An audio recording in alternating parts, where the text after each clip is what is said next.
One really interesting takeaway from this lecture, and I'm curious if you agree with this, is when we think about this period in history, we often think of Japan as the rising power Yeah. in Asia. Yeah. But it seems like the takeaway here is actually Russia was on the path to be the dominant power here. Their population is so much bigger. If the efforts to modernize worked, they would just have a 4x bigger population, but then they could have had the modern industry Japan has. And so were it not later on, obviously, for the Bolshevik Revolution and the Civil War and collectivization, Russia would be dominant. And Japan, seeing this, acts early to. So I guess I didn't put it in those terms before I heard this lecture. Would you agree with that? Well, I'm going to give you a tangential answer, then you tell me what I'm missing. The sorrow of Russia is here they have this incredible land, natural resources in the works, and they're really hung up on empire, on having lots of territory, and they live in a difficult neighborhood. Witte is telling Nicholas, forget about the Asian adventures. We need to build more railways in European Russia. And he was right, because if they could have mobilized better in World War I, you might get some different outcomes. Also, you might have avoided the food riots in St. Petersburg, which is what topples the Romanov dynasty. If you'd actually provided enough food to St. Petersburg, maybe you don't have those riots because you have the railways running and things. And so Russia is a story of misinvestment. Look at it today. If Putin had taken all of his oil money and invested it in the transportation grid, because believe it or not, Russia still just does things by train. Its road systems are appallingly bad. And if Russia actually cleaned up its legal system, which under the czars it hadn't done either, everything is always royal monopolies. If they had cleaned up these things to allow individuals to make their own investments and make money, it'd be a completely different story.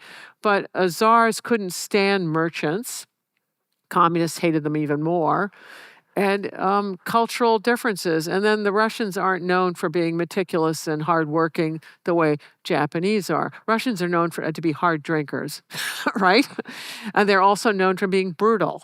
Let me take another different stab at your Sure. thesis. Go for it. So it's not Japan's strategic brilliance, which mainly explains why they won the war, but rather the fact that Russia could have kept going even after the Baltic fleet is sunk, even after they've lost in Mukden. But what changes is in 1905, you have this massive peasant revolution, you have mass strikes in the cities, you have Bloody Sunday in January. So the Tsar's government almost collapses to the point that he has to at least give the perception of instituting major reforms. Unclear whether it's going to collapse. This is maybe a tangent, but when I had Stephen Kotkin, the Stalin biographer, on, you might know more about it. So it was Japan cannot be claim credit for the fact that there was these long-standing issues in Russia which almost brought down the government in 1905. This was a lucky break that they got, which forced Russia and the Tsar to reallocate their efforts from the fight. It's a good argument. He might be right.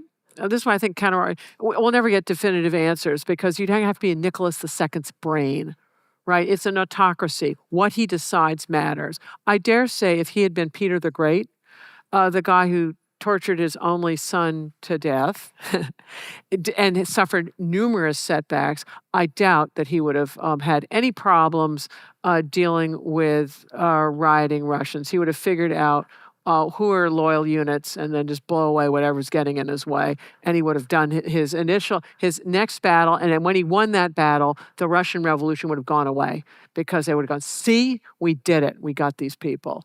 So, but it's Kotkin's argument is a very good one.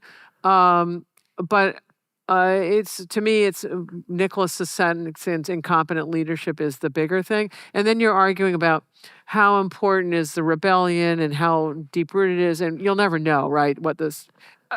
Kotkin can be absolutely right. And I think this is a reason, one of the reasons I gave the counter-argument is to get used to understanding ambiguity and appreciating that other people could be right, and you may not know. So, if you enjoyed this clip, you can watch the full episode here and subscribe for more clips. Thanks.